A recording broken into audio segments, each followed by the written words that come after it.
ওযু করে সিজদায় লুটিয়ে পড়ে চোখের পানি ছেড়ে আল্লাহরে পাপের স্বীকৃতি দেন। আল্লাহ, এমন কোন জুলুম নাই, গুনাহ নাই আমি করি নাই, সগীরা কবিরা, জেনে না জেনে, ইচ্ছায় অনিচ্ছায়, শিরকি বেদাতি সব গুনাহ করেছি। আল্লাহ, আকাশের নিচে জমিনের উপরে আমার চেয়ে বড় গুনাহগার আর কেউ নাই। চোখের পানি ছেড়ে আল্লাহরে বলেন, আল্লাহ, আমি ছাড়া তোমার গোলামের অভাব নাই, তুমি ছাড়া আমার দ্বিতীয় কোনো রব নাই, তুমি ছাড়া তো কেউ আমার গুনাহ ক্ষমা করার নাই, তুমি আমার রব, তুমি আমার সব। বলতে পারবেন? এই তাকরীর আমার পটুয়াখালীর ভাই, এই স্বীকৃতিটা দেখতে আল্লাহ বড় ভালোবাসেন, কারণ আমরা সবাই গুনাহগার। আমরা সবাই কি? বিষ্ণু বলেন, কুল্লুকুম খাত্তাউন, আ বনি আদম, তোমরা সবাই পাপী। সবাই কি? সবাই পাপী। আমরা সবাই পাপী। আপন পাপের বাটখারা দিয়ে অন্যের পাপ মাপি। আমরা যে পাপী এটা ভাবতে মনে চায় না কারো, খালি অন্যের পাপ দেখি আমরা, এটা ভুল। ওর এই পাপ, ও পাপী, ও জালেম, ও জাহান্নামী, এরকম একটা টেন্ডেন্সি। আমার যে কি হালাত এটার খেয়াল নাই। খেয়াল করতে হবে যে আমি সবচেয়ে বড় পাপী, ঠিক কিনা বলেন? পাপ করি না এমন কেউ আছি? হ্যাঁ, আছি। কেউ না জানলেও জানে কি আমার পাপের ঘটনা? পৃথিবী না জানুক আমি তো জানি আমি কি পাপ করেছি। ও আমার কলিজার টুকরা ভাইয়েরা, মাথাটাকে নিচু করে জীবনের সব গুনার ফিরিস্তিগুলো একটা একটা করে স্বীকার করে আল্লাহরে বলেন, আল্লাহ, আমি পাপী। আল্লাহ, আমার চেয়ে বড় পাপী এই দুনিয়াতে কেউ নাই। আকাশের নিচে জমিনের উপরে আমার চেয়ে বড় পাপী কেউ নাই। একটা একটা করে আল্লাহ স্বীকার করি আমি পাপী। সব পাপের স্বীকৃতি দিলাম। পৃথিবী না জানুক আমি তো জানি আমি কি পাপ করেছি। হায় আমার পাপের করলে বিচার, বাঁচার আমার নাই উপায়। দয়াময় তুমি মাফ করো আমায়, মাফ করো। আল্লাহ তাআলা যদি দয়া করে আমাদেরকে মাফ না করে, আমাদের বাঁচার কোনো উপায় নাই। আপনি কি ভেবেছেন আপনার নামাজ দিয়ে আপনি জান্নাতে যাবেন? আপনি তাহাজ্জুদ গুজার, সেজদা দিতে দিতে কপালে দাগ ফেলেছেন, এটা আপনারা জান্নাতে নেবে না। আপনি এলাকার সবচেয়ে বড় হাতেম তাই, দানশীল, এই দানের ভরসায় বসে আছেন। কুশ্চিত কালো ওঠা আমাদের নামাজ, আমাদের রোজা, আমাদের ইবাদত, এগুলোকে মিজানের পাল্লায় উঠালে কোনো ওজনই হবে না। তবে আমাদের একটা কৌশল জানা আছে, আমরা আল্লাহর রহমতের ভিখারি। আমরা সেদিন আগেই গুনার স্বীকৃতি দিয়ে দেব। আমরা বলবো, আল্লাহ, তুমি প্রশ্ন করার আগে তোমার একটা কথা বলি, আমারে কিছু জিজ্ঞেস করো না, আমি সব করেছি। এমন কোন পাপ নাই যে পাপ আমারে দিয়ে হয় নাই। তোমার রহমত দিয়ে তুমি জান্নাতে পাঠাবা, তোমার দয়ায় জান্নাতে যেতে চাই, আমল দিয়ে না। পারবেন বলতে? কিয়ামতের দিন আমরা বলবো, আল্লাহ, আমার আমল দিয়ে জান্নাত চাই না, আমি তোমার দয়া দিয়ে জান্নাত চাই। তোমার দয়া ছাড়া আমার কোনো উপায় নাই। কারণ আল্লাহ যদি বিচার করে, বাঁচার কারো উপায় নাই। আল্লাহ যদি বলে ফেলেন তুই এটা করলি কেন, ওখানে গেলি কেন, কোরআনে 1000 বার নিষেধ করলাম তারপরেও এই পাপে জড়ালি কেন, এরকম প্রশ্ন ছুড়ে দিলে আমার উত্তর আছে? বাঁচার কোনো উপায় আছে? রোজ হাসরে হে আল্লাহ আমার করুণা বিচার, আল্লাহ করুণা বিচার, বিচার চাহি না তব দয়া চাই, এ গুনাহগার করুণা বিচার। আপনার আমল দিয়ে জান্নাতে যাবেন? কি দিয়ে যাবেন? আল্লাহর দয়া দিয়ে। আল্লাহর রহম আর দয়া ছাড়া কেউ জান্নাতের চেহারাও দেখতে পাবে না। চাইবো একজন সত্তার কাছে, আওয়াজ করে বলুন তিনি কে? একজন সত্তার কাছে চাইবো, বিশ্বনবী উনার চাচাতো ভাই আব্দুল্লাহ ইবনে আব্বাস রাদিয়াল্লাহু তাআলা আনহুকে বললেন, ইয়া আব্দুল্লাহ ইবনে আব্বাস, হে আব্দুল্লাহ ইবনে আব্বাস, ইযা সাআলতা ফাসআলিল্লাহ, যখন চাইবে আল্লাহর কাছে যাও। ও আব্দুল্লাহ, যখন চাইবা আল্লাহর কাছে চাও। ওয়া ইযা ইসতাআনতা ফাসতাইন বিল্লাহ, যখন সাহায্য চাইবা আল্লাহর কাছে ফরিয়াদ করো। জেনে রেখো আব্দুল্লাহ, ওয়া'লাম আন্নাল উম্মাতা লাউ ইজতামাআত আলা আন ইয়ানফাউকা বিশাইইন লাম ইয়ানফাউকা ইল্লা বিশাইইন ক্বাদ কাতাবাহু আল্লাহু লাক।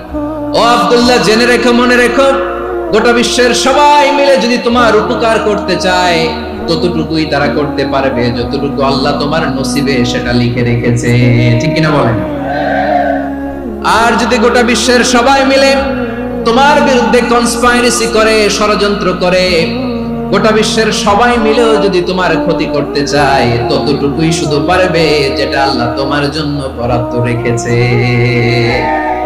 যতটুকু আল্লাহ তাআলা তোমার জন্য বরাদ্দ রেখেছে অতটুকুই ক্ষতি করতে পারবে, আর এক চুল বেশিও করতে পারবে না, কমও করতে পারবে না। চিল্লায় বলেন ঠিক কিনা? এজন্য আমরা চাইবো কার কাছে? সবাই বলেন নাই, আওয়াজ করে বলেন কার কাছে?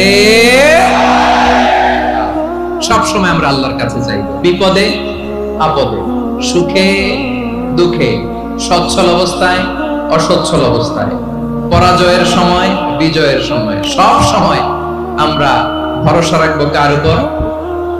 সবাই বলুন। একদল লোক আছে যারা বিপদে পড়লে আল্লাহরে ডাকে, আছে না নাই? পটুয়াখালীতে মাশাআল্লাহ নাই, বিপদ আসলে আল্লাহরে ডাকে, বিপদ নাই আল্লাহ নাই। বিপদে পড়লে নামাজ পড়ে, বিপদও নাই নামাজও নাই। বিপদে পড়লে জিকির করে, বিপদ যখন চলে যায় ওদের জিকিরও বন্ধ হয়ে যায়। এরকম আছে না নাই? কিছু লোক দেখবেন পরীক্ষা আসলে নামাজ পড়ে, আছে আছে, জেনজি আওয়াজ করে, এরকম আছে? এই কমন পড়ে গেছে, কমন পড়ছে। দেখবেন পরীক্ষার সময় নামাজ পড়ে, পরীক্ষাও নাই নামাজও আছে। এরকম কিছু লোক আছে অসুস্থ হলে আল্লাহরে বড্ড ভালোবাসে, আল্লাহরে খুব ডাকে। অসুস্থ হইলে অসুস্থতাও নাই, আল্লাহ স্মরণও নাই। দেখবেন কিছু লোক নির্বাচন আসলে খুব আল্লাহওয়ালা হয়ে যায়, তখন দেখবেন মাথার মধ্যে হেজাব লাগায়, পাঞ্জাবি লাগায়, আল্লাহওয়ালা হয়ে যায়। নির্বাচনও নাই, এরপরে আল্লাহর কথাও নাই। আছে না নাই? না, এরকম হওয়া যাবে না। সব সময় আমরা আল্লাহরে ডাকবো, বিপদে আপদে সব সময় ভরসা রাখবো আমরা একজনের উপর। আওয়াজ করে বলেন তিনি কে? এ কথাই আল্লাহ তাআলা আমাদের চোখে আঙ্গুল দিয়ে জানিয়ে দিলেন, ফাইদা রাকিবু ফিল ফুলকি দা'আল্লাহ মুখলিসিনা লাহুদ্দিন ফালাম্মা নাজ্জাহুম ইলাল বাররি ইদাহুম ইউশরিকুন। আল্লাহ বলে একদল লোক আছে, তারা যখন নৌযানে চড়ে, জলযানে চড়ে, সাগরের মধ্যে যখন জাহাজে চড়ে, লঞ্চে চড়ে, তারা যখন তুফানের সম্মুখীন হয় তখন তারা আল্লাহরে বড্ড বেশি ডাকে, একান্ত ভাবে ডাকে, বিশুদ্ধ চিত্তে ডাকে। আবার তুফান থেকে তাদেরকে সেফ জোনে নিয়ে, নিরাপদ জোনে নিয়ে যখন বন্দরে আমি আল্লাহ তাদেরকে ফিরিয়ে দেই, ওই লোকগুলো আবার আমি আল্লাহর সাথে শিরিক করে। এরকম আছে না নাই? জাহাজে উঠছে, সাগরের মাঝখানে তুফান, ওই সময় দেখবেন আল্লাহ কারে কয়। এই কথা তো আপনাদেরকে বোঝানো সহজ, আপনারা তো নদীর দেশের মানুষ। লঞ্চে চড়েন নাই কারা কারা? দেখি, লঞ্চে চড়ছেন? হ্যাঁ, লঞ্চে চড়ে নাই এরকম একজনও নাই এখানে। আচ্ছা, লঞ্চে উঠছেন কে কে? দেখি। মাশাআল্লাহ মাশাআল্লাহ মাশাআল্লাহ, ঠিক আছে, আপনাদের বোঝানো সহজ। আচ্ছা, লঞ্চে উঠে তুফানের সম্মুখীন হয়েছেন, জলোচ্ছ্বাস, সবাই? মাশাআল্লাহ। তো এই ওয়াজটা আপনাদের মুখস্থ, ঠিক কিনা বলেন? আমার বলার দরকার নাই, বলেন। মাঝ নদী, তুফান, জলোচ্ছ্বাস, জলের মধ্যে উচ্ছ্বাস, ঢেউ, টর্নেডো, সাইক্লোন, মেঘের ঘনঘটা, পরিবেশ ঘুটঘুটে অন্ধকার, লঞ্চ একবার এদিকে আরেকবার ওইদিকে, ভিতরে কি অবস্থা হয় বলেন তো? হ্যাঁ, তখন মুসলিম আল্লাহর ডাকে, হিন্দু আল্লাহর ডাকে, ঠিক কিনা বলেন? আস্তিক আল্লাহর ডাকে, নাস্তিক আল্লাহর ডাকে, ঠিক কিনা? লঞ্চের ভেতর, স্টিমারের ভেতর কান্নারে রোল পড়ে যায়, চিৎকারের রোল পড়ে যায়, সবার মুখ দিয়ে শুধু একটা আওয়াজ, লা ইলাহা লা ইলাহা লা ইলাহা সুবহানাল্লাহ আলহামদুলিল্লাহ লা ইলাহা। আল্লাহ নামের জিকির করবে যারা, আল্লাহর কাছে প্রিয় তারা, আল্লাহর কাছে প্রিয় যারা, জান্নাতে প্রবেশ করবে তারা, জোরে লা ইলাহা লা ইলাহা ইল্লাল্লাহ লা ইলাহা ইল্লাল্লাহ মুহাম্মাদুর রাসূলুল্লাহ সাল্লাল্লাহু আলাইহি ওয়াসাল্লাম। আমার প্রিয় পটুয়াখালীবাসী, তাহলে লঞ্চের ভেতরে যখন আমরা তুফানের মধ্যে পড়ি, তখন সবাই মিলে আমরা একটা নামের জিকির করি। নামটা কার? মুসলমানেরাও ডাকে, হিন্দুরাও ডাকে, আস্তিকও ডাকে, নাস্তিকও ডাকে, সবাই ডাকে একজনকে। তিনি কে? আবার দেখবেন ওই আল্লাহ তুফানের পরে, ঝড়ের পরে ওই লঞ্চটাকে যখন সদর ঘাটে ফিরিয়ে দেয়, আবার আমরা নাফরমানি শুরু করে দেই। সে কোথায়? আল্লাহ বললেন, ফাইদা রাকিবু ফিল ফুলকি দা'আল্লাহ মুখলিসিনা লাহুদ্দিন ফালাম্মা নাজ্জাহুম ইলাল বাররি ইযা হুম ইউশরিকুন। সাগরে যখন তুফানে পড়ে আমি আল্লাহর ডাকে, আবার আমি আল্লাহ যখন বাঁচিয়ে দেই, আবার আমি আল্লাহর সাথে শিরিক শুরু করে। আমরা কি এরকম হতে চাই নাকি? এরকম করবেন? হ্যাঁ না, আমরা তুফানে পড়লেও আল্লাহরে ডাকি, আবার বাঁচায় দেওয়ার পরেও ডাকি কারে? আল্লাহকেই ডাকি। বিমানের মধ্যে মাঝে মাঝে দেখবেন যে এয়ার টার্বুলেন্স হয়, জানেন? এয়ার টার্বুলেন্স জানেন তো? মাঝে মাঝে বিমানটা বাউন্সিং করে, বাম্পি, ভেরি বাম্পি ওয়েদার। শুনেন নাই? 40,000 ফিট উপরে যখন থাকে, তখন পাইলট মাঝে মাঝে বলে, dear passengers, ladies and gentleman, right now we are flying 40,000 feet above the ground and we are passing very air turbulence, very heavy air turbulence right now. Please fasten your seat belt. দেখবেন মাঝে মাঝে বলে যে, ভদ্র মহিলা, ভদ্র মহোদয়গণ, আমরা 40,000 ফিট উপর দিয়ে যাচ্ছি আর এয়ার টার্বুলেন্স ফেস করছি, মেহেরবানি করে আল্লাহর রাস্তে সিট বেল্ট বাঁধুন। তখন বিমানটা এরকম বাউন্সিং করে, শেকিং করে। আপনারা মুখোমুখি হয়েছেন? ইদানিং এই এয়ার টার্বুলেন্স বেড়ে গিয়েছে। গত বছর আমার ইন্টারন্যাশনাল অনেকগুলো ফ্লাইট ছিল, তো আমি দেখলাম যে আগের ফ্লাইটগুলোর তুলনায় এখন এয়ার টার্বুলেন্স খুব বেশি। আমি একটু রিসার্চ করে দেখলাম, ক্লাইমেট চেঞ্জের কারণে, জলবায়ু পরিবর্তনের কারণে আকাশের বাতাসের মুভমেন্টে পরিবর্তন হয়েছে, ফলে এখন বিমান শেকিং করে বেশি, বাউন্সিং, বাম্পি ওয়েদার। তো বলেন তো, 40,000 ফিট উপরে যখন আপনি, কয় হাজার ফিট?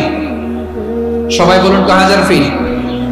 40,000 ফিট উপরে যখন আপনি, তখন যখন বিমানটা এরকম বাউন্সিং করে, সবাই যখন ভমিটিং করে বিমান নষ্ট করে দেয়, বমি করে, তখন বাঁচানোর কে আছে আল্লাহ ছাড়া? কেউ আছে? ওই মুহূর্তেও সবাই মিলে একজনের ডাকে আওয়াজ করে বলেন, তিনি কে? মাঝে মাঝে কিছু সোশ্যাল মিডিয়ায় কিছু ভিডিও পাওয়া যায় যে হেভি যখন এয়ার টার্বুলেন্স হয়, 10 সেকেন্ড 15 সেকেন্ডের কিছু ভিডিও পাওয়া যায়, বিমানটা এরকম বাউন্সিং করছে, বাম্পি ওয়েদার, কাঁপছে, মানুষগুলো বমি করছে, অক্সিজেন মাস্কগুলো সব ঝুলে পড়েছে, বিমানটা শুধু কাঁপছে। তখন দেখবেন বিমানের ভেতরেও এরকম লঞ্চের মতো চিৎকার আছে না নাই? বিমানের ভেতরেও তখন চিৎকার। গত বছর হিথ্রো এয়ারপোর্ট থেকে সিঙ্গাপুর এয়ারলাইন্সের একটা ফ্লাইট, হিথ্রো টু চাঙ্গি, একটা ফ্লাইটে এমন বেশি এয়ার টার্বুলেন্সের শিকার হয়েছিল ওই এয়ারক্রাফটটা, 33 জন যাত্রী সেখানে আহত হয়েছে, একজন যাত্রী নিহত হয়েছে। কেবিন ক্রুজ এয়ার হোস্টেস যারা আছে, একজনের নাক ফেটে, চোখ ফেটে, কপাল ফেটে, ব্লিডিং হয়ে শয়লা। প্রিয় ভাইরা, 40,000 ফিট উপরে বিমানটা যখন কাঁপবে, তখন আমাদেরকে আল্লাহ ছাড়া আর কেউ বাঁচানোর আছে? এত আস্তে বললে হবে?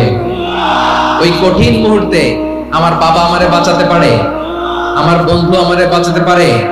এই গ্রাউন্ডে, জমিনের বুকে আমার প্রোটোকল, আমার ক্ষমতা, আমার দাম্ভিকতা কোনো কিছু আমারে বাঁচাতে পারে? একজন ছাড়া। চিল্লায় বলতে হবে, তিনি কে? সে আল্লাহ বললেন, গোলাম আমি বিপদের সময় ঠিকই তোমাদের বাঁচিয়ে নেই।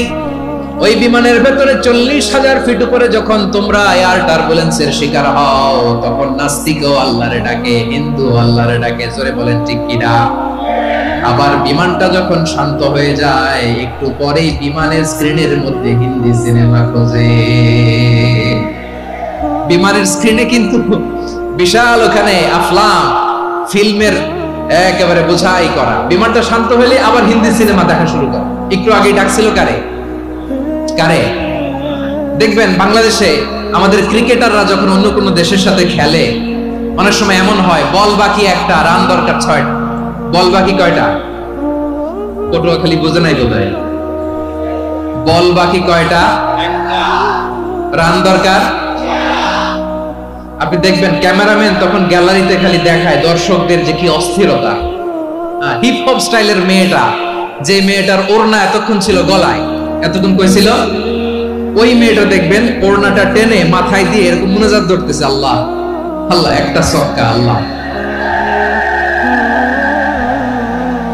আল্লাহ, আমার লাল সবুজের পতাকারে তুমি অপমানিত কইরো না আল্লাহ। ইন্ডিয়ার সাথে আমাদের খেলা, আল্লাহ আল্লাহ, একটা সক্কা, একটা। পুরো খেলা জুড়ে এই মেয়ের ওড়না ছিল গলায়, কিন্তু যখন 1 বলে 6 রান দরকার, ওড়না চলে আসছে কোথায়? মাথায়। আবার মুনাজাত আছে না নাই? ঠিকই বাংলাদেশের দামাল ছেলে এমন এক শট মারলো, বল চলে গেল স্টেডিয়ামের বাইরে, ছক্কা, জিতে গেলাম আমরা। পুরো স্টেডিয়াম জুড়ে চিৎকার, হই হুল্লোড়, মौज মাস্তি। যেই মেয়েটা মাথার মধ্যে ওড়না দিয়ে এতক্ষণ সুবহানাল্লাহ সুবহানাল্লাহ বলে আল্লাহর কাছে দোয়া করেছে, ওই মেয়ে এখন আবার ওড়না ফেলে দিয়ে নাচা শুরু করে দিয়েছে। তাহলে আল্লাহর ভয়, আল্লাহর প্রতি আস্থা, বিশ্বাস, ভালোবাসা, এটা কি ক্ষণিকের জন্য? মানে আমার যখন লাগবে তখন আল্লাহর ইউজ করবো নাকি? হ্যাঁ, বিপদে আপদে, সুখের সময় দুঃখের সময়, সচ্ছল অসচ্ছল অবস্থায় বিশ্বাসীরা ভরসা রাখে একজনের উপর। চিৎকার করে বলো, পটুয়াখালী তিনি কে? সে আল্লাহ বললেন, গোলাম মনে করো না জাহাজ থেকে সদরঘাটে ভিড়িয়ে দিলাম, তুমি নিরাপদ হয়ে গেছো। মনে করো না 40,000 ফিট থেকে সেফ ল্যান্ডিং এর পরে এয়ারপোর্টে নেমে গেলেই তুমি নিরাপদ হয়ে গেছো। ও মিয়া, বিপদ কি শুধু সাগরে আর আকাশে? ঘরের বিপদ, ঘরের ভেতরও বিপদ আসতে পারে কি পারে না? এজন্য সূরা মুলক আল্লাহ বললেন, আমিনতুম মান ফিস সামাই আন ইয়াখসিফা বিকুমুল আরদা ফাইদা হিয়া তামুর। তোমরা কি ভাবছো তোমরা নিরাপদ? সাগরের মধ্যে তুফান, আল্লাহ আল্লাহ ডাকলাম, সদরঘাটে যেয়ে পড়ছি, বেঁচে গেছেন তো আপনি। আর পাবে আপনারে আল্লাহ? আল্লাহর তো সাগরের মাঝখানে তো আল্লাহ আপনারে পাইছিল, আর তো পাবে না। আর পাবে আপনারে? আর আল্লাহ ধরতে পারবে আপনারে? ঘরের ভেতরও বিপদ দিয়ে আটকাতে পারে কে? 5 স্টার 7 স্টার হোটেলের ভেতরও আমাকে বিপদের মধ্যে ফেলে দিতে পারেন কে? আল্লাহ বললেন, তোমরা কি ভেবেছো তোমরা নিরাপদ? আমি চাইলে ল্যান্ডস্লাইডস, ভূমি ধস দিয়ে 1 লক্ষ 1 মুহূর্তে নিয়ে যেতে পারি। 1 সুনামি দিয়ে থাপ্পড় মেরে 3 লক্ষ সাগরের ভেতরে ঢুকায় দিতে পারি। 1 সেকেন্ডও লাগে না মামা।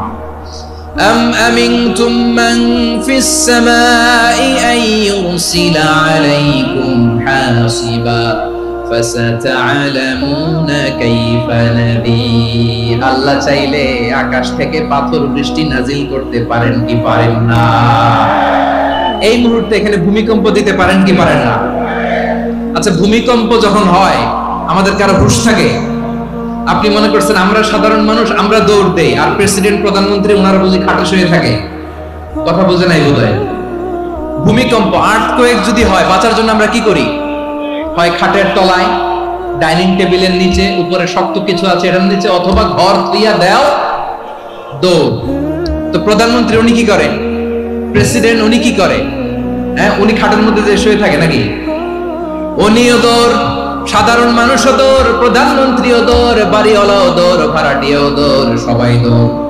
নাকি ভাড়াটিয়ারা বাড়ি থুইয়া দৌড়, বাড়িওয়ালারা আর বেরোয় না? এরকম না। তাহলে যে কোনো মুহূর্তে ভূমিকম্প দিয়ে নাস্তানাবুদ করতে পারে কে?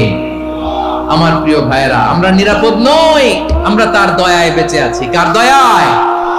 এজন্য আল্লাহ বললেন, গোলাম যে কোনো মুহূর্তে বিপদ দিয়ে তোমাদেরকে নাস্তানাবুদ করতে পারি। বিশ্বাসী বলে যদি নিজেকে দাবি করো, সব সময় ডাকতে হবে একজন সত্তাকে। বলেন তিনি কে? এই কথা ক্লিয়ার? এই সবগুলো উদাহরণ শেষে সবার কাছে ক্লিয়ার হয়েছে না যে বিপদ থেকে, আপদ থেকে, পরীক্ষা থেকে, ক্যালামিটি থেকে আমাদেরকে কেউ বাঁচাতে পারে না একজন সত্তা ছাড়া। আবারও বলেন তো তিনি কে? ক্লিয়ার? হ্যাঁ, সবাই বুঝতে পারছেন? আচ্ছা, এবার আমরা দেখি বিষ্ণু ঈসা ইসলামের জীবনে বিপদ আপদ ছিল কিনা। উনি বিপদ আসলে কিভাবে ডিল করতেন, বিপদ আসলে কোন দোয়া পড়তে হয়, কিভাবে ফরিয়াদের হাত উত্তোলন করতে হয়, কিভাবে রবের দরবারে নতজানু হয়ে ফরিয়াদ করতে হয়, এটা জানার দরকার আছে না নাই? আসুন আমরা বিষ্ণুনবীর জীবনী থেকে দেখি বিপদ আসলে উনি কি করতেন। বিপদ আসলেই প্রথমে বিষ্ণু ঈসা ইসলাম একটা দোয়া পড়তেন। কি পড়তেন? তিনি পড়তেন ইন্না লিল্লাহি ওয়া ইন্না ইলাইহি রাজিউন। নিশ্চয় আমরা আল্লাহর জন্য, নিশ্চয় আমরা কার দিকে ফিরবো ভাই? আবার কার দিকে ফিরবো? আওয়াজ করে বলুন তো, আমরা এসেছি কার কাছ থেকে, আবারও ফিরে যাব কার কাছে? এজন্য বিষ্ণুই পড়ছেন ইন্না লিল্লাহি ওয়া ইন্না ইলাইহি রাজিউন। নিশ্চয় আল্লাহর জন্য, ওই আল্লাহর দিকেই আমরা ফিরে যাব। তারপরে বিষ্ণুই পড়তেন আল্লাহুম্মা আজুরনি ফি মুসিবাতি ওয়াখলুফ লি খায়রাম মিনহা। একসাথে প্রথমে পড়তেন ইন্না লিল্লাহি ওয়া ইন্না ইলাইহি রাজিউন, তারপর পরে পড়তেন আল্লাহুম্মা আজুরনি ফি মুসিবাতি ওয়াখলুফ লি খায়রাম মিনহা। মানে আল্লাহ, এই যে আমি বিপদে ধৈর্য ধারণ করলাম, এটার সব তুমি আমারে দাও, আর যেটা হারালাম এর চেয়ে ভালো কিছু দিয়ে মেকআপ করে দিও, ভালো কিছু দিয়ে বদল করে দিও। সুবহানাল্লাহ পড়েন। তাহলে বিপদ আসলে আমরা কি পড়ব? কথা বলেন। এই যে আমি শুয়েছিলাম, নাশিদ গাচ্ছিল ওরা, এদেশে পরস্পরে দেখা হলে দেয় সালাম, এদেশে আমজনতার হৃদয় জুড়ে পাকালাম, এদেশে বিপদ এলে সর্বজনে সর্বক্ষণে দোয়া পড়ে ইন্না লিল্লাহি পড়ে সুবহানাল্লাহ সুবহানাল্লাহ সুবহানাল্লাহ সুবহানাল্লাহ। এদেশে আজান শুনে সূর্য ওঠে শহর গ্রামে, এদেশে আজান শুনে সূর্য ডুবে সন্ধ্যা নামে, এদেশে সকল কাজে সবাই বলে বিসমিল্লাহ, এদেশে ভালো কিছু দেখে শুনে হাসি মুখে সবাই বলে মাশাআল্লাহ। সুবহানাল্লাহ পড়ে। তাহলে বিপদ এলে আমরা কি পড়ি? কথা বুঝলে সবাই উত্তর দিতে হবে। বিপদ এলে কি পড়ি? তাহলে বিপদ এলেই আমরা এখন থেকে ইন্না লিল্লাহ করব, নাকি হাই হুতাশ করবেন? একদল আছে হাই হুতাশ করে, হায় আল্লাহ রে মোর কি হইল রে, মই কি হর মুরে, মই কমবে জামুরে, আছে না নাই? এরকম বিলাপ করতে নিষেধ করেছেন বিশ্বনবী। কি করব, কই যাব, কি হবে, হায় হায়, এরকম হাহুতাশ আছে না নাই? বিশ্বাসীরা হাহুতাশ করে না, তারা ইন্না লিল্লাহ পড়ে। কি পড়ে মনে থাকবে? আমরা পড়বো ইন্না লিল্লাহি ওয়া ইন্না ইলাইহি রাজিউন। নিশ্চয়ই আমরা আল্লাহর জন্য, আমরা আল্লাহর দিকেই ফিরে যাব। এরপর পড়বো আল্লাহুম্মা আজুরনি ফি মুসিবাতি ওয়াখলুফ লি খায়রাম মিনহা। আল্লাহ, আমি যে বিপদে ধৈর্য ধারণ করলাম এটার সওয়াব দিও, আর যা হারালাম তার চেয়ে ভালো কিছু দিয়ে বদল করে দিও। সুবহানাল্লাহ পড়েন। বিশ্বনবীর হাদিস শুনলেন উম্মে সালামা রাদিয়াল্লাহু তাআলা আনহা। ওনার স্বামী হলো আবু সালামা। মজার ঘটনা খেয়াল করে শুনেন আমার প্রিয় কলিজার টুকরা ভাইয়েরা। কানগুলো খরগোশের কানের মতো খাড়া করে আমার দিকে তাকান। সাইয়্যিদাতুনা উম্মে সালামা রাদিয়াল্লাহু তাআলা আনহা, ওনার স্বামীর নাম আবু সালামা। শ্রেষ্ঠ দম্পতি, শ্রেষ্ঠ ফ্যামিলি। প্রথমে হিজরত করেছিলেন হাবাসায়, পরে হিজরত করেছেন মদিনায়। উহুদ যুদ্ধের পরে ওনার স্বামী আবু সালামা ইন্তেকাল করলো, শহীদ হলো। সুবহানাল্লাহ পড়েন। যখন আবু সালামা ইন্তেকাল করলো, উম্মে সালামা রাদিয়াল্লাহু তাআলা আনহা কেঁদে কেঁদে হয়রান। আর নবীর শিখানো বাণী অনুযায়ী তিনি বারবার পড়ছিলেন ইন্না লিল্লাহ। কি পড়ছিলেন? মুই কই যামু, কি হরমু, এগুলো বলে নাই। কি বলছে?